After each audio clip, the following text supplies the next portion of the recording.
बिस्मिल्लाहिर्रहमानिर्रहीम। खातिन हुज़रात, अख्तर अब्बास और आप सबको मेरा सलाम पहुँचे।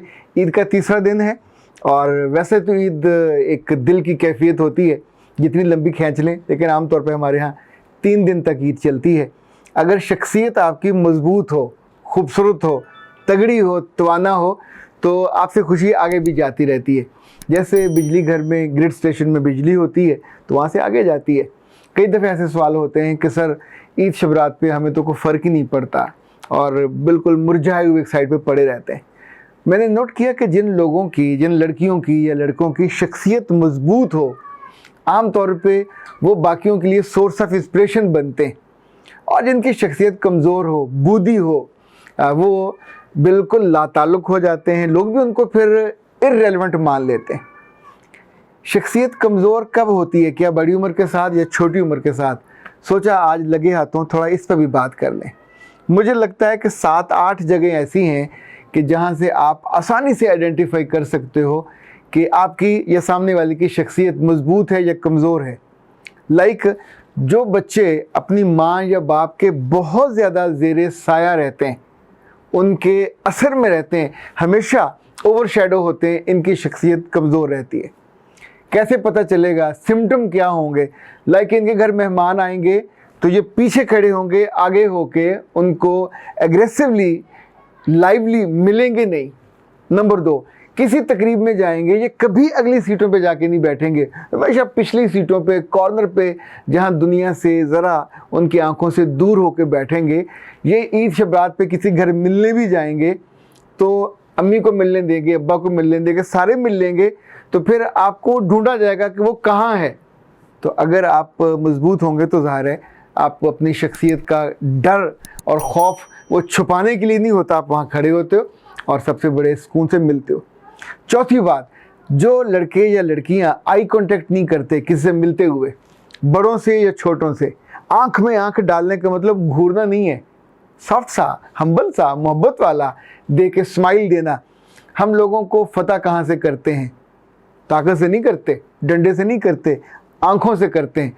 आँखों की इन नुकरों पे आई हुई स्माइल से करते हैं, आँखों की एनर्जी से करते हैं, आँखों में रखे हुए अपने खुलूस और अपनी मोहब्बत से करते हैं। चूँकि द मोमेंट हम किसी को देखते हैं तो उसी लम्हे के 100वें हिस्से में हमारी मोहब्बत, सिंसेरिटी, खुलूस या जो उसके बारे में हम फील कर रहे होते हैं वो उस तक चला जाता है। और अगर आपके पास ये नहीं है तो ज़ाहिर आप देंगे क्या? देखिए, जो कमज़ोर शख्सियत है, ये आपकी हो या किसी और की, हर सूरत में ये पहचानी जाती है। और उसी पहचाने जाने के जो गुर हैं वो मैं आपको बता रहा हूँ। सड़क पार करते हुए भी आपको कमज़ोर शख्सियत फ़ौरन पता चल जाएगी कि कौन सी है, क्योंकि वो अवॉइड कर रही होगी, वो हेजिटेंट होगी।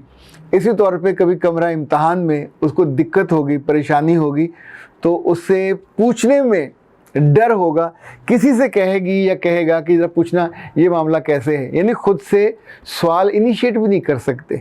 अगर आप कॉलेज में हो, स्कूल में हो, तो अपने टीचर से, प्रिंसिपल से, हेड से, डायरेक्टर से मिलना तो दूर की बात है, आप उनके करीब भी नहीं जाते, सलाम ना कहीं करना पड़ जाए। तो ये भी कमज़ोर शख्सियत की अलामत है। याद रखिएगा, वो बच्चे जो आगे बढ़ के सलाम करते हैं, जो आगे बढ़ के स्माइल देते हैं, उनके प्रिंसिपल भी उन्हीं को पहचानते हैं और उन पर ज़िम्मेदारी भी उन्हीं पे डाली जाती है। यही एक मुतवाज़न शख्सियत बनते हैं। इसी तौर पे याद रखिएगा, जो लोग अपने असातिज़ा से, अपने बड़ों से अवॉइड करते हैं, उनको देखते हुए आगे बढ़ के सलाम करने की बजाय वहाँ से पतली गली से निकल लेते हैं, ये कमज़ोर शख्सियत के। इनमें से ऐसे बच्चे और बच्चियाँ भी आपने देखे होंगे कि जिन्हें कोई एजाज़ मिल जाए, जिन्हें कोई अवार्ड मिल जाए, तो वो उसको कभी सेलिब्रेट करने या दूसरे को दिखाने पर तैयार नहीं होते। ये झिझक नहीं है, ये कुछ और है, अंदर का डर है, अंदर का खौफ है जो आपको छोटा करता जाता है। यानी आप अपनी कामयाबी को भी महसूस नहीं कर सकते, आप अपनी कामयाबी पे भी खुशी का इजहार नहीं कर पाते। कमज़ोर शख्सियत के लोगों की 2 बातें और हैं जो आप अगर जहन में रखें तो अगली ईद तक आप बेहतर हो सकते हैं। लाइक इनसे किसी अनजान आदमी से सलाम नहीं होता, किसी अनजान आदमी से आगे बढ़ के तारफ़ करना, कराना दोनों ही इम्पॉसिबल होते हैं। चाहे अपने करीबी अजीज़ों की महफ़िल हो, सब लोग बैठे हों और कुछ इनके हम उम्र वक्त के साथ साथ बड़े हो गए हों, आगे बढ़ के इनिशिएटिव लेके उनके पास जाके अपना तारुफ कराना कि मैं मोहम्मद फ़रहान हूँ, मैं अब्दुर्रहमान हूँ, और आपको इतने साल पहले देखा था, उस वक्त आप ऐसे थे ऐसे थे। यानी आपको एक बातों की सड़क ही बनानी होती, इनसे नहीं बनती। अनजान लोगों के साथ भी ये तारुफ नहीं कर पाते।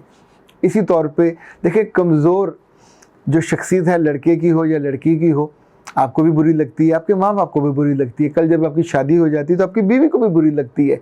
जिस कंपनी में आप काम कर रहे होते हैं वहाँ आप इनिशिएटिव नहीं लेते, तो वहाँ भी आपके बॉसेस को भी बुरा लगता है कि पैसे तो हम पूरे दे रहे हैं और ओहदा भी पूरा है, मनसब भी पूरा है, लेकिन इसके अंदर वो जो झिझक है, वो जो कमज़ोरी है, वो बरसों पहले जिस लम्हे उसकी बुनियाद रखी जाती है माँ या बाप के हाथों, तो फिर ये सारी उम्र उसकी कीमत उसको चुकानी पड़ती है। तो जो सबसे बड़ा नुकसान होता है, जिसको आप यूँ समझें कि अगर आप अंडरस्टैंड कर लें कि अपने बच्चों को बहुत ज़्यादा अपने ज़ेरे साया न रखें। अभी ईद का मौका है, आपने अपने दोस्तों को फ़ोन किए तो अपने बच्चों को अलाउ करें, उनके ज़ुम्मे लगाएं कि अपनी दोस्तों को फ़ोन करें, अपनी असातिज़ा को 2-2 3 उनको टारगेट दें कि अपनी 3 असातिज़ा को फ़ोन करें, उनके होने का शुक्रिया अदा करें, उनसे मोहब्बत का इजहार करें, और अगर थोड़े इनके पास पॉकेट मनी है तो उनको तोहफ़ा भेजें। इसी तौर पे अपनी कम से कम 3, देखिए जो एवरेज एक बच्चे की शख्सियत को खूबसूरती देने वाली बिसाखियाँ या पिलर्स होते हैं, वो 3 से 5 दोस्त होते हैं। तो अपने बच्चों को और बच्चियों को कम से कम 3 से 5 दोस्त बनाने दिया करें, मिनिमम 3-5, इससे ज़्यादा हो तो फिर हजूम बन जाता है, फिर आप हर हुमा शुमा को अपने दोस्तों के हल्के में नहीं शामिल कर सकते। ये ताल्लुक़ उनको समझाएं, उनको बताएं कि लंबा चलाना है तो अपनी क्लास में से चुनें या अपने ख़ानदान में से चुनें।